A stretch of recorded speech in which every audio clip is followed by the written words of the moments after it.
It was a big day for Angela. It had taken her a long time to learn how to use her voice, to find work she cared about and derive a sense of purpose from. And life hadn't always been kind to her. She'd spent much of her early years not sure how to navigate all the things that came her way. But here she was in the Pacific Northwest, which had always felt like home to her, about to give a presentation for the Seattle Jung Society. People were actually going to sit in this room and listen to her ideas. And she cared deeply about those ideas. She was presenting on the subject of her doctoral dissertation, Sabina Spielrein. Sabina was an early client to Carl Jung, and their relationship is the topic of much debate. But Angela was here to tell people Sabina was so much more than a scandalous footnote to the great psychoanalyst Carl Jung. She was a pioneer and a thought leader, and she deserves a place in the pantheon of psychoanalytic history. Angela felt empowered by Sabina's story, and she was excited to share it with others. But she was understandably nervous, too. She was so caught up in her thoughts, so distracted by her butterflies, she almost didn't hear her boyfriend. He'd been flipping through a brochure of upcoming speakers, and he casually mentioned that someone from her grad school would also be speaking here. Angela brought herself back to the present moment and processed what he had said. Then she looked at the pamphlet in his hands, and the picture he was pointing at made her stomach turn. It was her former therapist, the one whose memory she had been trying to escape from for years. She didn't think about him as much these days, but seeing that picture of him, it was enough to bring it all flooding back. She managed to gather herself for the presentation. She wouldn't let him take this from her. But right before she started speaking, the memory of him was still reverberating through her entire body. She could see his face when she closed her eyes. A face that embodied one of the most harmful chapters of her life. I'm Leah Denton, and this is Psychotherapy, a show dedicated to providing survivors of therapy harm a platform to share their stories, and to offer language for those of us trying to make sense of our own experiences with the psycho in the therapist chair.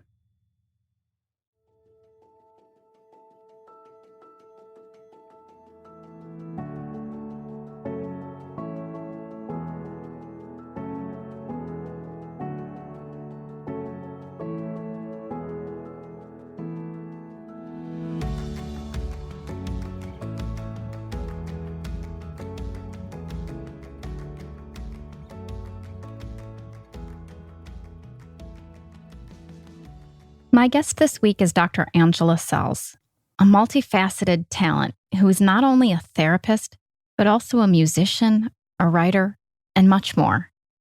Her story shares some uncanny parallels with the life of Sabina Spielrein. In this episode, we'll explore both of their experiences and the striking connections between them.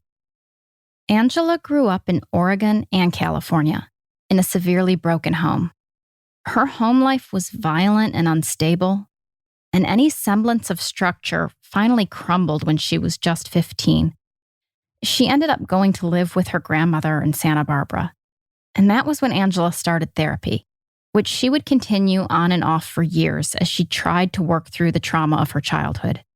She was very shy, and the things that she had been through, specifically the harms that she had endured at the hands of men, it didn't make for an easy time in college. Romantic relationships were pretty much off the table, but she'd always found solace in stories. She had majored in English literature, and she was especially drawn to the big archetypal narratives that reflect something of who we are as people, whether it was fairy tales, mythology, or religion. All those stories that help us try to make sense of the world. And Angela couldn't get enough. When she started looking into grad school, it made sense that she was drawn to a program that was rooted in Jungarian psychology. This specific methodology, it focuses on understanding the unconscious mind.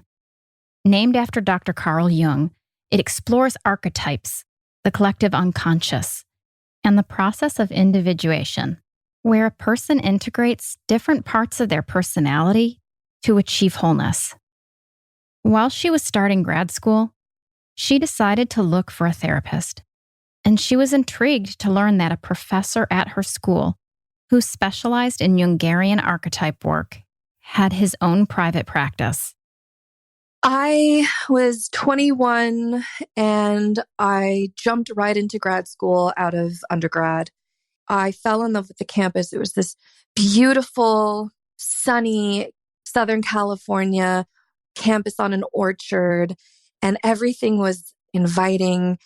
And I felt like I could study fairy tales, and actually write about them and study the psychology of women in stories and narrative and film that I'd never been given the chance to do beforehand. And I felt really like I was using my voice for the first time because I had been such an introverted, very traumatized girl all through undergrad. I did not have a social life until graduate school, and I was blossoming and I was actually speaking and having opinions.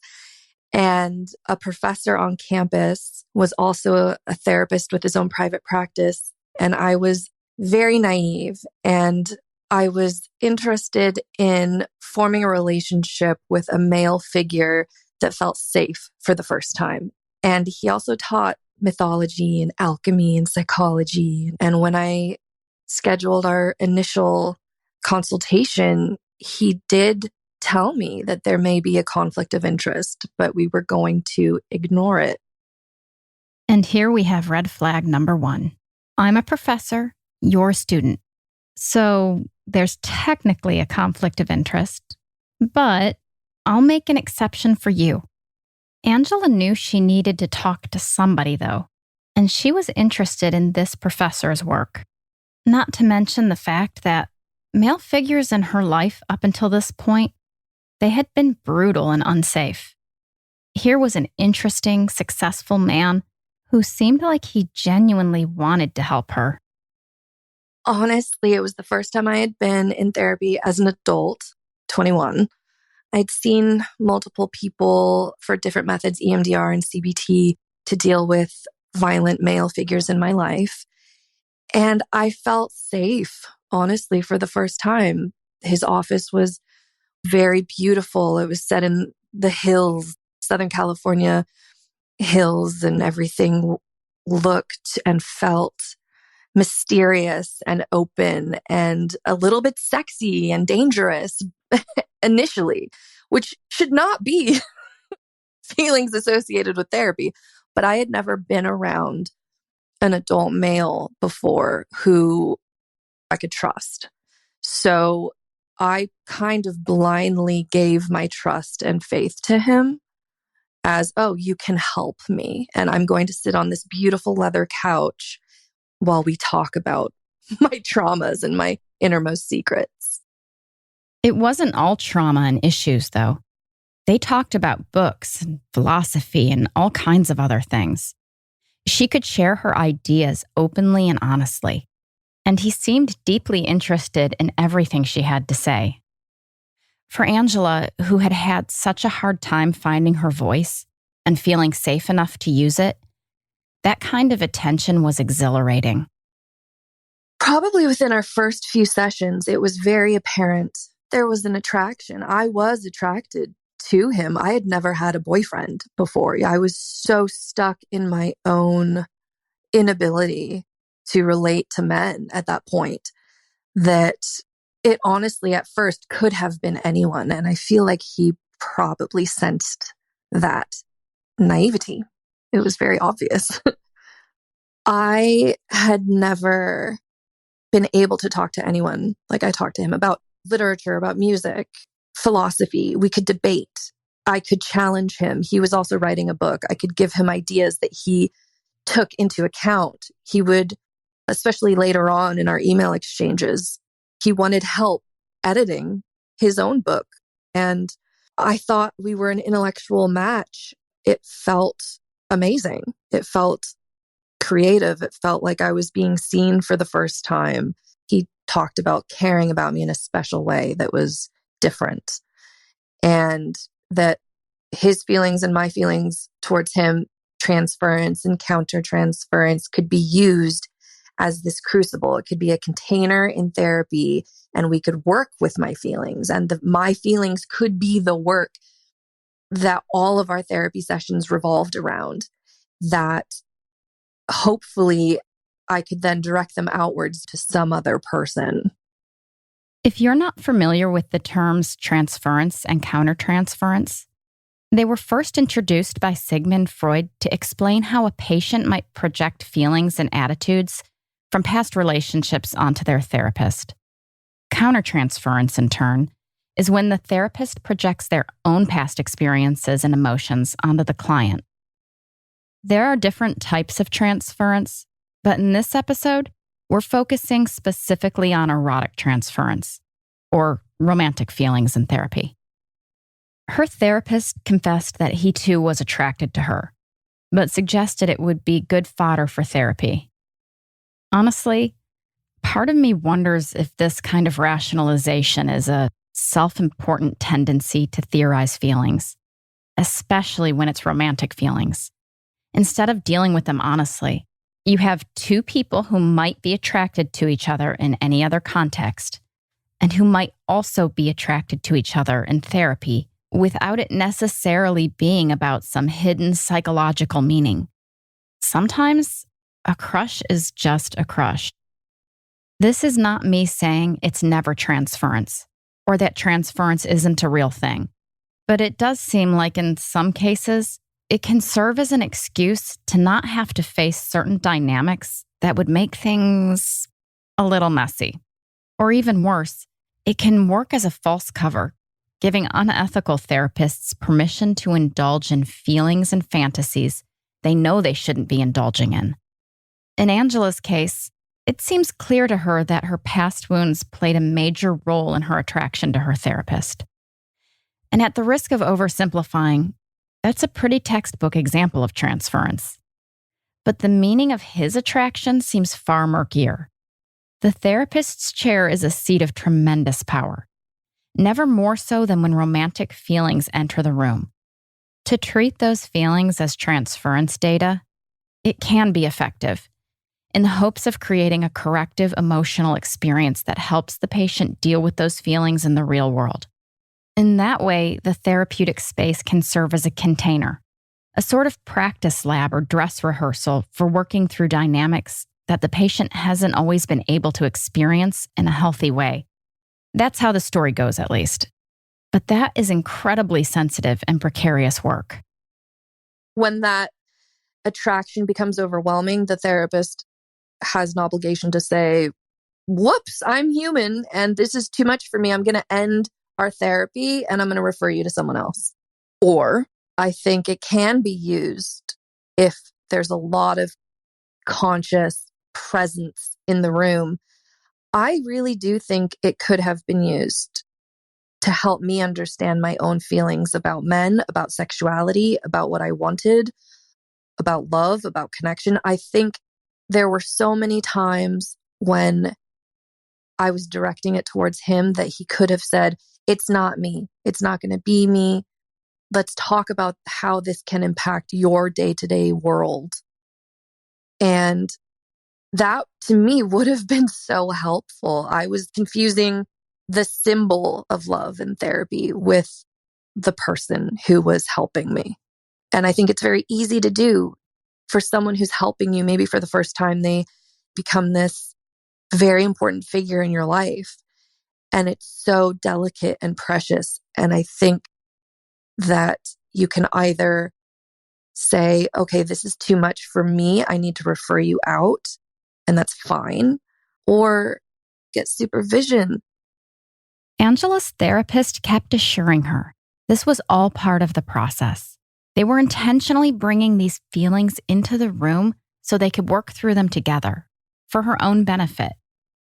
That was the word that was used over and over, work.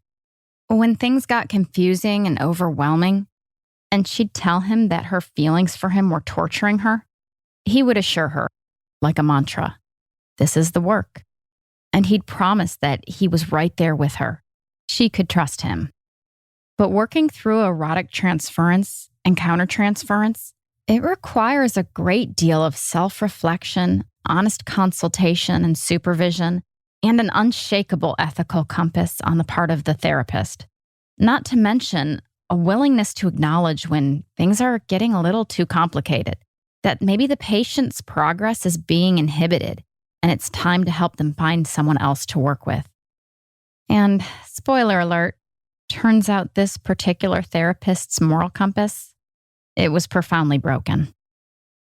I think that it absolutely could have been transformative. I think with a therapist who had a handle on things, I probably could have been redirected or used those feelings to understand them, to understand why I was even exploring attraction, because it was a safe space. There were so many ways to go about it.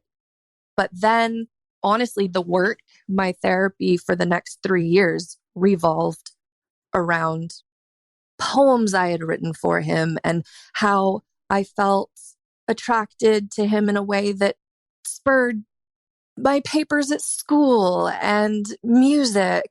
And honestly, until maybe about 3 years in, that finally was when the container broke and he admitted to being sexually attracted to me. And maybe we should talk about having an affair. During those 3 years, Angela says she was thinking about him constantly. She was scribbling poems about him, processing their relationship in her diary, and thinking about him in class. She can see the red flags and problematic dynamics in retrospect, but in the moment, his attention toward her, it felt real, raw, and exciting.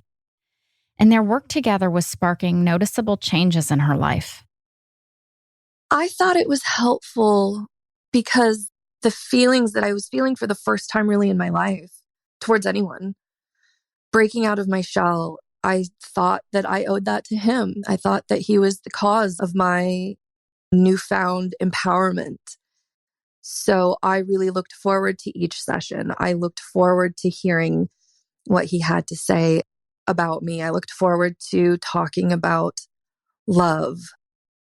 I felt like I was really growing and feeling better about my own childhood experiences, my own family dynamics. I felt a sense of freedom. I felt better, in quotations. And I felt that our work together had impacted me in a beautiful way, in that I felt autonomous and apart and individual from my family for the first time, which was very healing.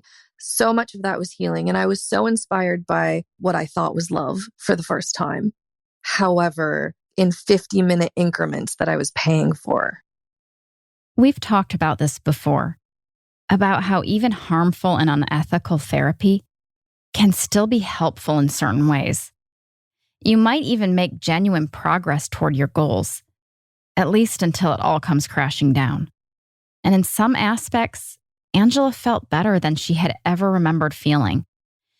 Even when she wasn't with him, the world seemed bigger and brighter. She noticed more colors around her, savored the way sunlight filtered through the window, and even listened to music in a new way. You might be thinking this sounds like young love. And well, that's what Angela was thinking too. For the first time in her life, she was discovering what it felt like to be in love. At least, that's what she thought it was. But sometimes it felt all too confusing, especially after the first couple years when he started escalating the situation and things got turned upside down. For me, when there's a figure that you're almost ecstatically drawn to, and they become the center of your world and your feelings and almost a godlike figure to you, there is an ecstasy that's almost religious, almost like a cult leader. And over 3 years, every week, it was all consuming and it was very confusing. And I felt like I was very much losing my own grip on what was real and what wasn't real. It was hell. And around the beginning of the third year is really when the relationship turned to talking about being together sexually and talking about daydreams and talking about fantasies. Could we somehow be together in a way that didn't impact his life or his marriage, his kids? Could I be an affair, basically? Is there a way to have no strings attached? I feel like it was a collaborative idea, but then again, I was at that point 23 and completely devoted to someone I trusted. And it was very confusing because there was such a sense of dread that I didn't want to be just a secret. I wanted to be with him. I didn't want to be just a hotel room one night and then he goes back to his family. That sounded horrific, but I would have gone along with it, I think, at the time. This man was very cunning with Angela. Like we've heard in story after story of therapy harm, he carefully fostered a sense of dependence, inundating her with special treatment so she'd feel like everything good in her life, all the ways in which she was growing, it was thanks to him. It would all be impossible without him. Meanwhile, he was steadily escalating things. The first step seemed to be normalizing their mutual attraction and doing it in a way that was all theoretical, like it wasn't even real. Then things start getting more intense and more explicit. Eventually, he starts talking about what it would be like to act on the attraction. And inevitably, surprise, surprise, he's no longer content just talking about it. When we start actually engaging in physical touch, the first time that happened in session, it had been an emotional session, and he hugged me for the first real time, but didn't let go, and it lingered, and we started really touching each other. And I remember saying, I have to go. And when I left, I remember just sitting in my car and I turned on music and I just started crying and I couldn't even drive home for like an hour. I think I wanted so much to be touched in that way, to have someone feel that way about me. But when it actually broke into reality, when it was actual touch instead of talking about it in that heady kind of romanticized way that is never realized, when he actually touched me, it was really sad. It was awful because I wanted that life. There was no way to have it. There wasn't going to be any possible way to be together, except as maybe I'll go sleep with him one night in the consulting room. And that would be it. And it just broke me. It absolutely broke me. Studies have shown that close to 75% of patients who endure sexual contact with their therapist develop symptoms of PTSD, even if they've had no prior history of PTSD. And it makes sense. Therapy is supposed to be about building trust, opening up, and daring to be vulnerable. All the intimate parts of your life are on full display. And when someone takes advantage of that setup to satisfy their own desires, it's a betrayal of the worst kind. But when you're the one caught up in it, and when you've been groomed to be dependent on your therapist, the brutality of the situation rarely seems that cut and dry. These situations often mirror the dynamics of incestuous abuse, where the authority figure is meant to protect and guide becomes the source of harm. Much like a parent or guardian, the therapist holds an immense amount of power and trust. And when that trust is violated, it doesn't just shatter the present moment.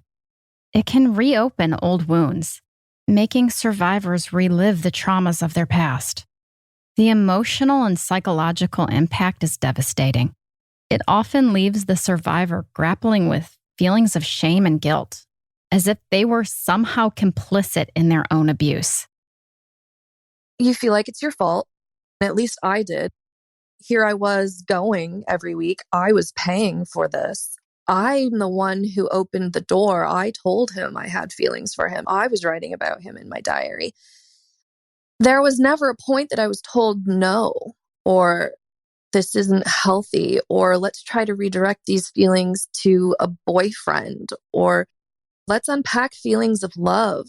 I had never fallen in love before. And so he was my first feeling. And the being so conflicted about feeling like you love someone that you're also paying for, who wouldn't actually be involved in your life if you weren't writing them a check, is so confusing. Because on the one hand, he is there every week and he is accepting money, but he is telling me that he also loves me and he also wants me. That was the torture. I had 50 minutes a week with someone who told me that they loved me and I thought that I loved them. And there was no other way to reach out. It was like a drug. My weeks didn't exist really outside of those sessions. The emails in between, and especially after, to your point about developing PTSD, I had already been diagnosed with PTSD for unhealthy male relationships. And he knew that. After 3 years, he knew all of my secrets. He knew exactly my lack of boundaries and what I needed help with. And that's what I needed. I needed help. I needed a male figure to be healthy with me. And I didn't get that. And reaching out for outside help, well, it doesn't always help. Therapy harm is a blind spot for so many people, since it really isn't talked about all that much. The knee-jerk assumption is to see the clinician as the authority, the professional, the one who has all of the answers. The patient is the one who has the problems, right? I told one person, a classmate, and I kind of learned in that moment to not really open up about it at that point, because her response was, "Do you want this? Were you also attracted?" It was, "Hey, you're coming in and talking about sex. What do you expect?" This response is so incredibly common. The tendency to assume the professional is the one in the right, that if something untoward is happening, you must have asked for it. If you hear anything from this episode, I hope you hear this. A patient could strip naked, climb onto her therapist's lap, and it still would not be their fault. How your clinician manages the power of their position, that's their responsibility, not yours. But this is hard for people to hear, especially if your social circles overlap with those of the person who is harming you. So Angela felt like she couldn't talk to anyone else about it. And she struggled to sort through it in her own mind because she felt like she was in love with him. The two of them had talked about how perfect they were for each other and how it would be so much easier for them to be together without the rigid structures of therapy. But she couldn't see herself in his world.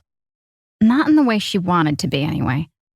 And the more he seemed eager to escalate things, always and only on his terms, of course, the more she would eventually realize it was time to get out of there. He wrote me an email right after it happened, actually, and apologized if things went too far. I said that it was okay and we could talk about it next session. And waiting a week was absolute torture because I needed my therapist to talk about my feelings that happened with my therapist. I needed guidance. I needed help. And all I knew at that point after 3 years was I go to him for help. The touching continued and ramping up about being together sexually continued. And it took a few months of things going that way for me to actually leave and end therapy. I physically couldn't make myself go to the door anymore. I felt tortured. And I wrote him an email saying, I need to stop.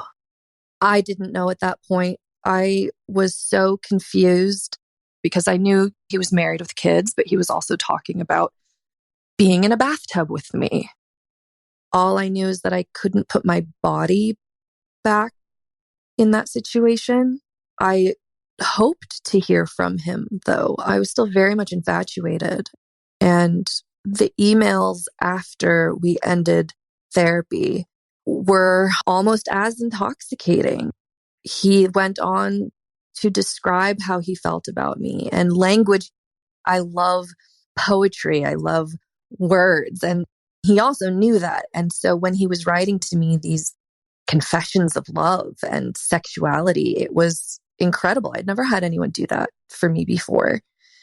But also it was taboo and it couldn't happen. And that was the pain. That was what the work demanded. And that was going to be the cost for feeling so deeply. And that tortured poet's mindset of, but we'll never get to realize this. And isn't that romantic in a sense? No, it was awful and it was torturous. And it was incredibly terrible. As painful as this was, Angela was able to follow her gut and stop meeting with him. And she kept immersing herself in her academic work, which had been a lifeline to her. This whole time, diving into her studies had really been the only way she could distract herself from the situation. But just because she wasn't seeing him anymore, that didn't mean she had escaped his web yet. I cut off physical contact, but we did begin emailing back and forth. And especially as I finished my dissertation and I ended up moving away, and over the years, we would catch up with each other, though it was almost like this romantic memory. And almost a decade later, he wrote me that I was the divine feminine to him. And I was married at the time. And should we still have an affair? Should we keep this relationship somehow sacred and secret? And it continued to really impact my life a decade later.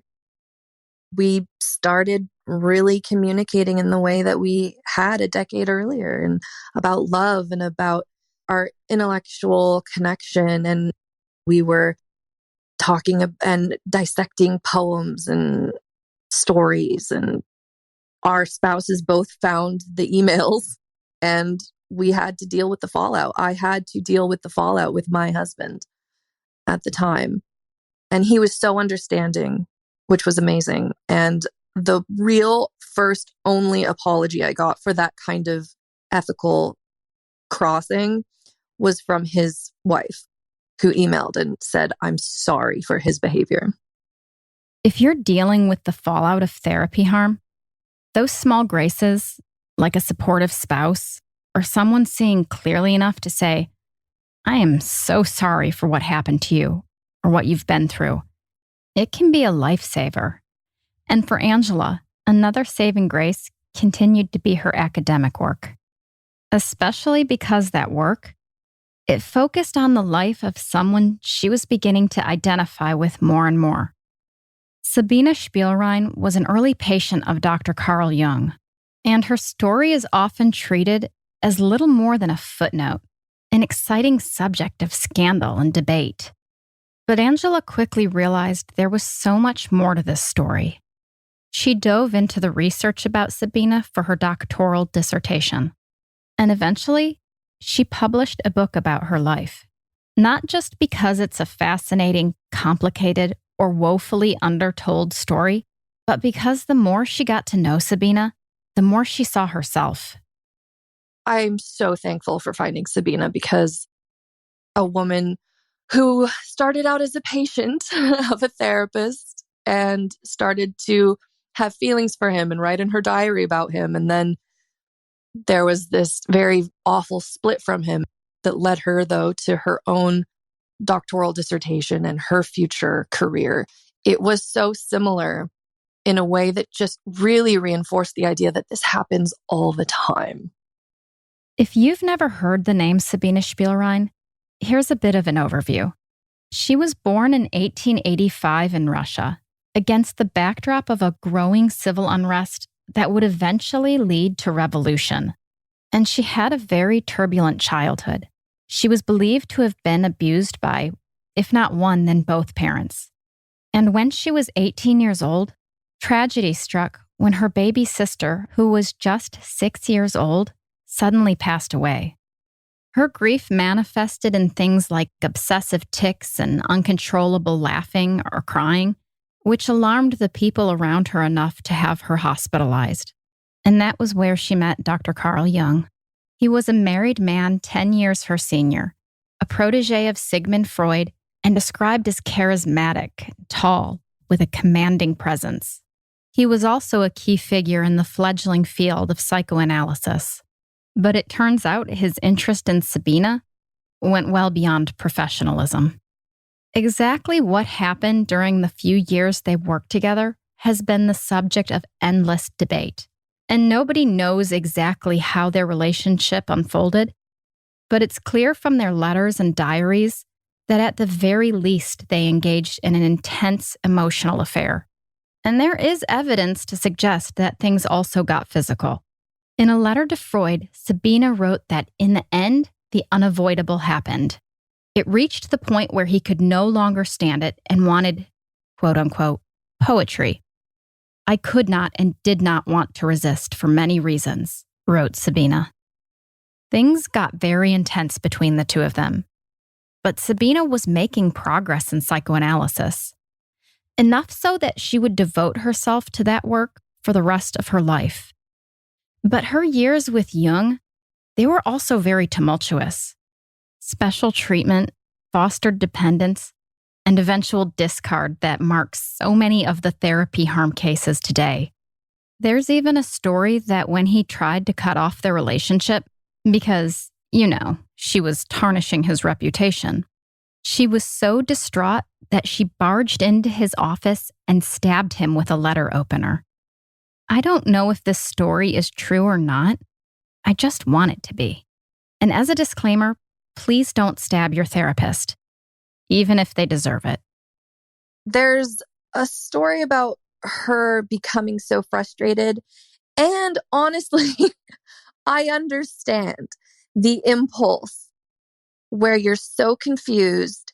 This man is everything, but they kind of leave you in the dust. They can't be with you, and you're having to forge your own path, but you're also impacted by this person.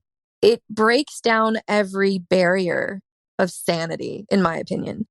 And I can see an outburst like that just occurring to try to regain a sense of stability or power. It's trying to get your power back and being in charge of yourself. You can hear from the way Angela talks about Sabina. She feels a deep resonance, but that's not why she was curious about this story at first. It was because of the way she initially heard about Sabina. Just a brief mention in class, a casual alluding to the controversy that was so quick, so flippant that Angela knew there must be more to the story.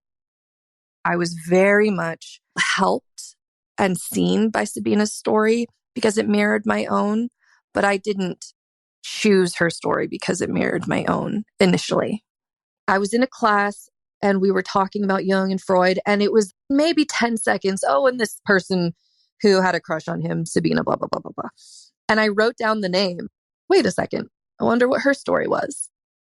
And then it was incredible. And I found movies about her from other countries. And then the insane timing that then there was a movie made inspired by the book Dangerous Method about Sabina, and Keira Knightley played Sabina in the movie.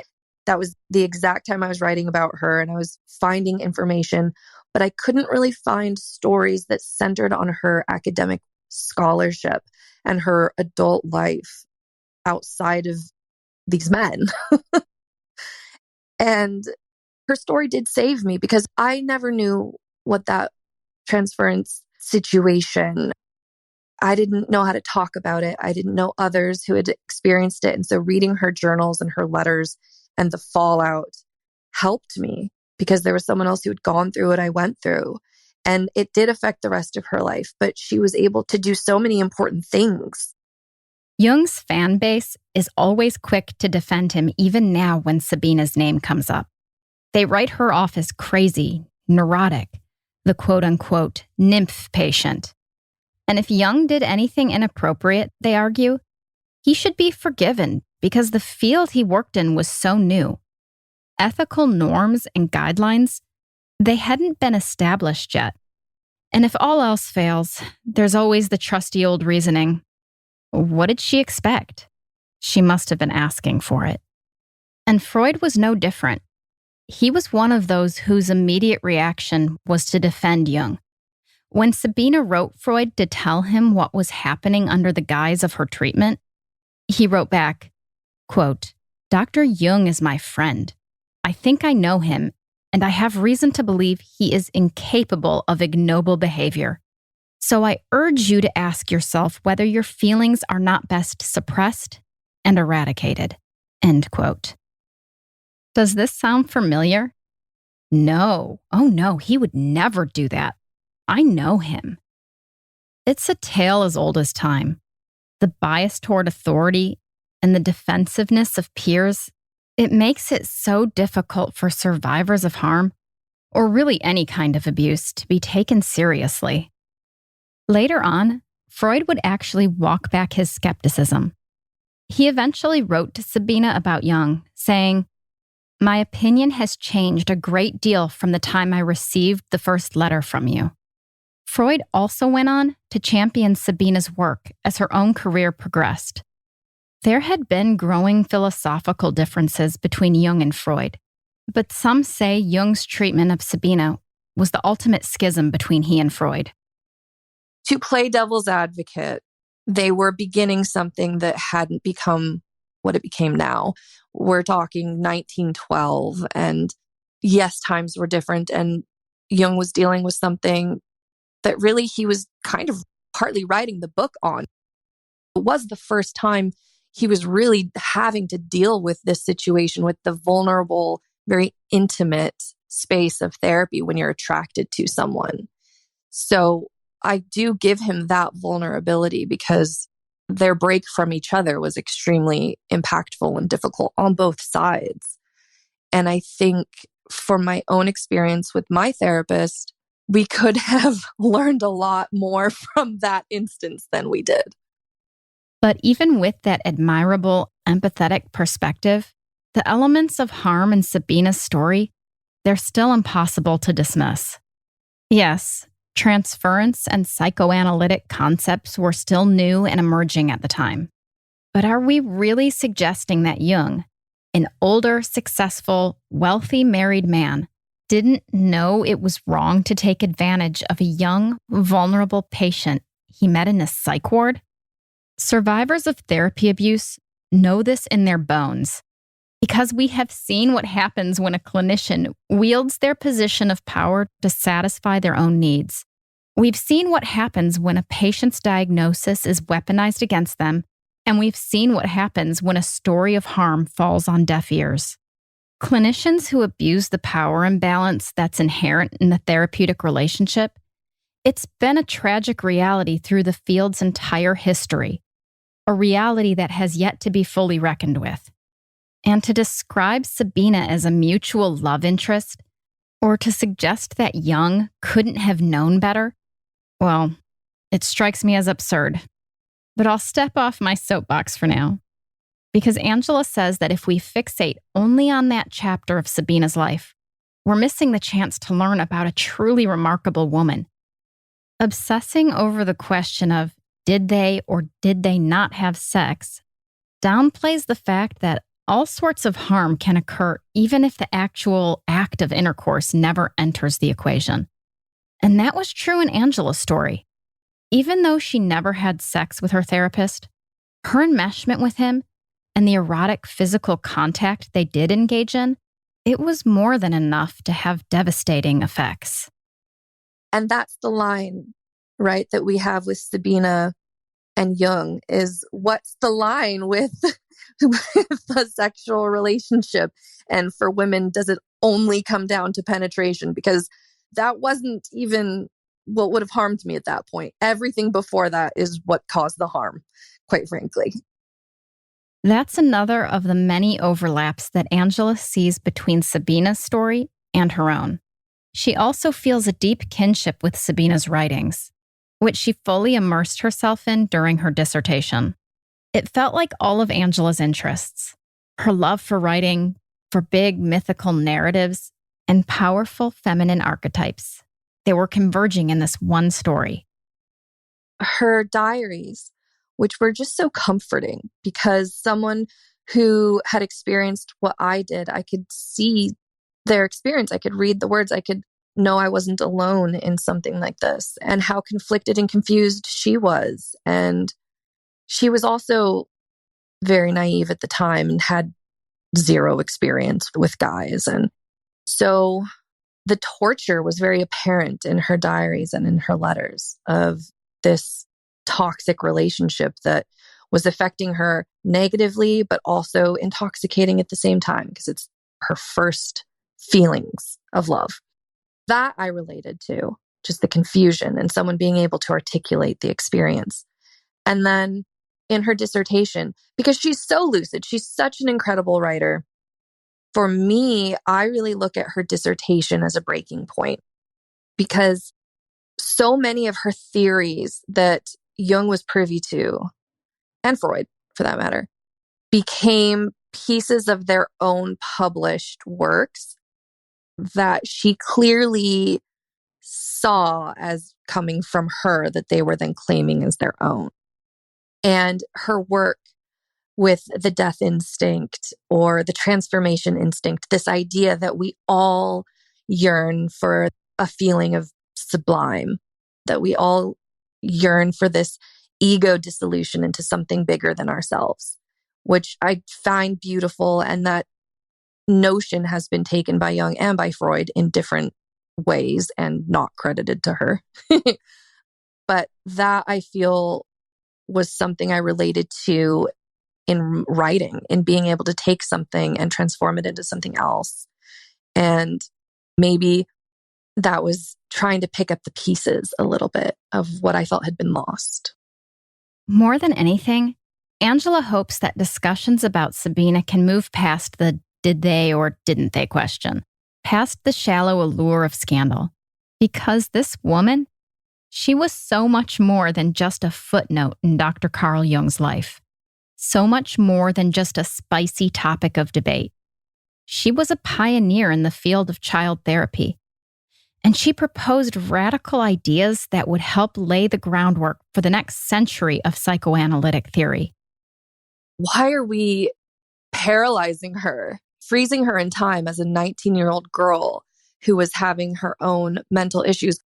Because she was so ahead of her time and intelligent, which is part of the reason why her family thought she was crazy. She was just so incredibly ahead of her time. And she then went on to earn her own doctorate and practice. And she got married and she had kids. But that's never talked about. She did all of this amazing work in child psychology. And she's so often just tossed aside as the love interest or the woman who sparked Jung's transference. She spent a few very intense years as a patient and then was an adult woman for the rest of her life. Angela argues Sabina should be recognized as a foundational figure in the history of psychoanalysis. She deserves that place in the pantheon. And she says this wasn't even a controversial idea at the time. At the height of her career, Sabina was seen as a peer of Freud and Jung. They took their work very seriously, and they often cited her in their own writings. Some of their most significant theories, they were inspired by Sabina's ideas. Her esteem faded over time, though. Some of that was due to sloppy translation. Angela says that when Freud and Jung's writings were brought into the English-speaking world, their footnotes were left in the dust, including their citations from Sabina. But it seems obvious it's more than just an administrative error. There is a long history of women's accomplishments being downplayed in favor of their male peers. Sabina is part of a vast lineage of women who were shoved from the headlines to the footnotes because they dared to have their own ideas. women who were scandalized and villainized to make them irrelevant. To me, the biggest point is that history has tried to define her in these few moments as a 19-year-old girl when she's so much more than that. And her writings are interesting, what she established with child psychology, the fact that she was practicing therapy in the 30s under Russian rule and had to black out windows in order to kind of survive her practice. She was under Stalin and Hitler, and she was very unfortunately killed by Nazis along with her two daughters in Russia. And that entire story is missed. The fact that she was a Jewish woman at the time is completely overlooked because of this quote affair. And it did not define her. It's how we've tried to define her. I feel like she defined herself in many other ways. And the harm that was done was not her fault. History's tried to make it her fault. Angela is determined to carry on the torch, to keep telling Sabina's whole story, and to not let her own life be resigned to the footnotes. It's been a couple of years since those emails between her and her therapist were found by their spouses. And in that time, she says she's been able to cut off all contact with him whatsoever. She's drawn a line in the sand, and she won't let herself get caught up with him again. She says she's learned to stop romanticizing the quote-unquote love that they once shared, because she can finally see it for what it was. And I've done more work around it, and I have an amazing therapist. We've done work around this. And I have compassion for that girl who just wanted a connection with someone. And it turned sour. But I have more compassion for her because I didn't know better. And I thought I was in love. And he knew all my secrets. So he knew exactly how to talk to me and what would be interesting and what would be romantic or sexy. And really the first time that I had even openly talked about sexuality was with him. And I really did have a connection, an academic connection with him. And that's why he was able to, I contacted him and he contacted me back and forth throughout the years, because I did feel like we had a strong connection in that way. And I thought we would be able to separate out the intellectual connection from therapy and attraction. And that was not the case. There was no separating. Angela is in her internship to complete a CFT in drama therapy, focusing on adolescent mental health, using improv, art, and music as tools in the healing process. This is the perfect realm for her to hone her expertise, because she's very musical herself. She's played in bands for a long time, and she teaches drums on the side. You can learn more about those things at her website, msangelamegan.com. That's missangelamegan.com. And atrocitydrums.com. She's also working on developing a certificate program in audio production with North Seattle College, aimed at serving marginalized students. And did I mention she has a book? It was published in 2017. It's called Sabina Spielrein, The Woman and the Myth. You can find it on Amazon. I should also note that the intro to this episode was adapted from an essay Angela wrote, which I'll link in the show notes. Thank you to Dr. Angela Sells for taking time out of your busy schedule and for your efforts to keep the legacy of Sabina Spielrein's work alive, as well as for the future therapist you are becoming. The world needs more good ones. Thank you to the writer of this show, Bo Denton, and to our audio engineers at Peachtree Sound. If you found value in today's show, please consider leaving us a rating and review. And I hope you'll join us again next time.